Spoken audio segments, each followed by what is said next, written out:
प्रिय विद्यार्थियों, आज अपन पढ़ेंगे अणु कक्षक सिद्धांत। इस सिद्धांत का मूल आधार यह है कि इलेक्ट्रॉन का व्यवहार परमाणुओं व अणुओं दोनों के समान होता है।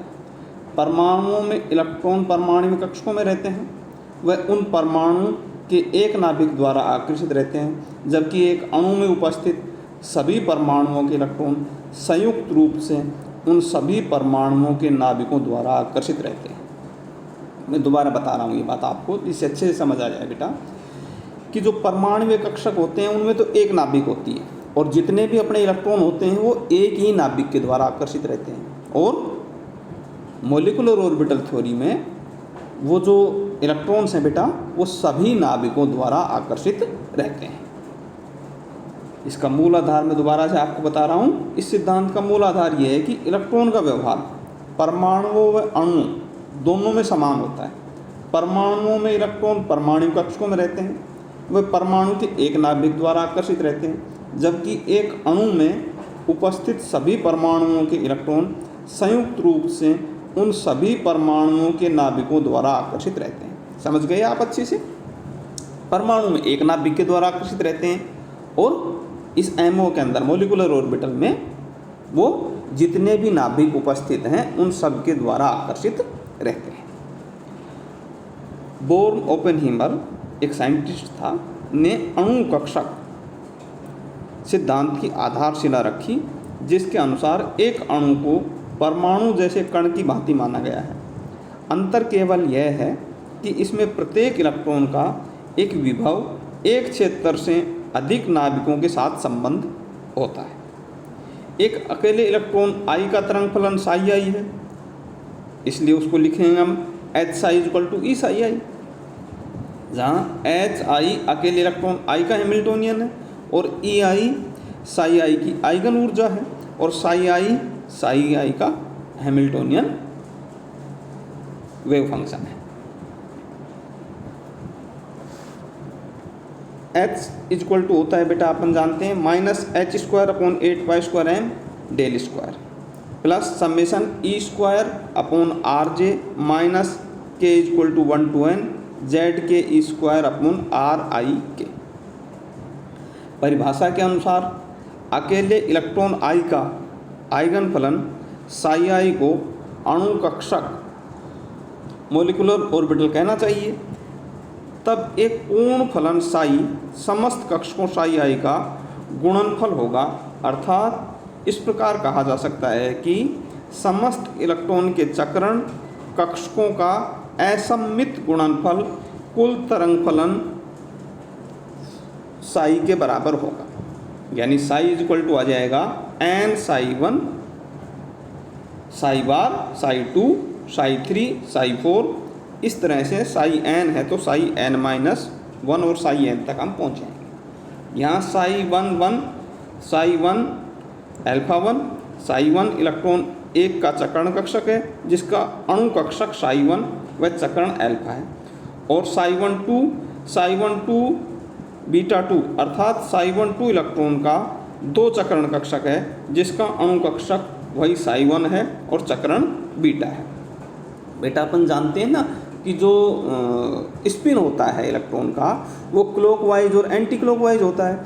तो क्लॉकवाइज को हम अल्फा मान लेंगे, एंटी क्लॉकवाइज को हम बीटा मान लेंगे। यही बात बताई गई है इसमें।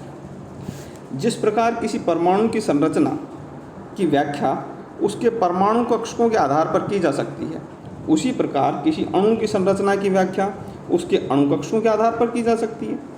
अणु कक्षकों में इलेक्ट्रॉन का पराभव बिल्कुल उसी भांति होता है जिस प्रकार परमाणु कक्षकों में हुंड, पाउली, अपभव आदि नियमों का पालन होता है।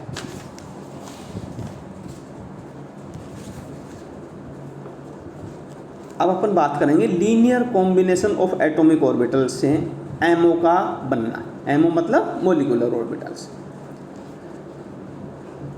वस्तुतः श्रोडिंगर समीकरण का हल संभव नहीं है, अतः साई के लिए जांच फलन ट्रायल फंक्शन की आवश्यकता पड़ेगी और इसके लिए सबसे सरल एवं सर्वमान्य विधि है LCO अर्थात परमाणु कक्षकों का रेखीय संयोग, linear combination of atomic orbitals. LCO में प्रयुक्त किए गए परमाणु कक्षकों को आधार फलन बेसिस फंक्शंस कहा जाता है। प्रयुक्त परमाणु कक्षकों या मूल फलनों की संख्या जितनी अधिक होगी, जांच फलन उतना ही उत्तम होगा। यदि केवल निम्नतम या धरातल अवस्था ग्राउंड स्टेट से भरे हुए कक्षकों का उपयोग किया जाए तो बने हुए सेट को निम्नतम आधार सेट, मिनिमल बेसिस सेट कहते हैं। हाइड्रोजन जैसे एक इलेक्ट्रॉन तंत्र के परमाणु कक्षकों के रेखीय संयोग के लिए अणु कक्षकों को निम्न प्रकार से दर्शाया जा सकता है, जैसे psi I equal to A1 psi 1 plus A2 psi 2 plus A3 psi और साई n तक, जहाँ साई जे परमाणु कक्षक है जबकि AJ उसका गुणांक है।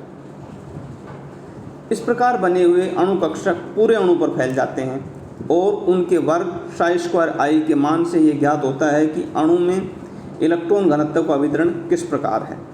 ये परमाणु कक्षक जैसा ही होता है, अंतर केवल इतना है कि परमाणु कक्षक केवल एक नाभिक पर केंद्रित होता है जबकि अणु कक्षक एक से अधिक नाभिकों पर केंद्रित होते हैं। जब दो परमाणु कक्षक परस्पर संयोग करते हैं तो बने हुए आणविक कक्षकों का तरंग फलन परमाणु कक्षकों के तरंग फलन के योग के बराबर अथवा अंतर के बराबर होगा। यानी वो दोनों जब ऐड होंगे बेटा तो या तो एडिशन होगा या उनका सब्सट्रक्शन होगा, उससे हम इसका मान निकाल लेंगे। माना कि दो परमाणु हैं A और B, ये परमाणु कक्षकों का तरंग फलन साई A व साई B है। यदि दोनों परमाणु अनंत दूरी से आकर एक साम्य अवस्था ग्रहण कर लें जिसमें दोनों नाभिकों के मध्य एक निश्चित दूरी स्थापित हो जाए तो इन दोनों के संयोग से बने हुए आणविक कक्षक का तरंग फलन साई का मान होगा psi equal to psi A plus minus psi B। ये जो इक्वेशन है बेटा, इसमें साई A व साई B के रेखिक संयोग से दो आणविक कक्षक बनेंगे। एक बंधी आणविक कक्षक जिसमें साई A व साई B का जोड़ होगा और दूसरा विपरीत बंधी आणविक कक्षक जिसमें साई A और साई B का अंतर होगा, यानी माइनस होगा, psi A minus sine B होगा। तो साई बॉन्डिंग वाला क्या हो जाएगा बेटा, Sai A plus psi B, और साई एंटी बॉन्डिंग जिसको स्टार से भी डिनोट करते हैं हम, Sai A minus psi B होगा। बंधी आणविक कक्षक साई B की ऊर्जा दोनों परमाणु कक्षकों साई A व साई B की ऊर्जा से कम होती है, अतः ये स्थायी अवस्था होती है। वह दोनों परमाणु कक्षों के मध्य बंध को प्रदर्शित करती है। इसी कारण इसे साई बॉन्डिंग साई B द्वारा दर्शाते हैं। यहाँ B बॉन्डिंग को शो करता है अर्थात बंध को प्रदर्शित करता है। इसके लिए प्लस चिन्ह को से भी हम दर्शाते हैं अर्थात इनमें अतिव्यापन अधिक होगा। इसके विपरीत बंधी आणविक कक्षकों की ऊर्जा परमाणु कक्षकों साई A व साई B की ऊर्जा से कम होती है और एंटी बॉन्डिंग में बेटा ये उल्टा हो जाएगा कि साई A और साई B से उनकी ऊर्जा अधिक हो जाएगी। इसे हम साई स्टार द्वारा भी डिनोट करते हैं।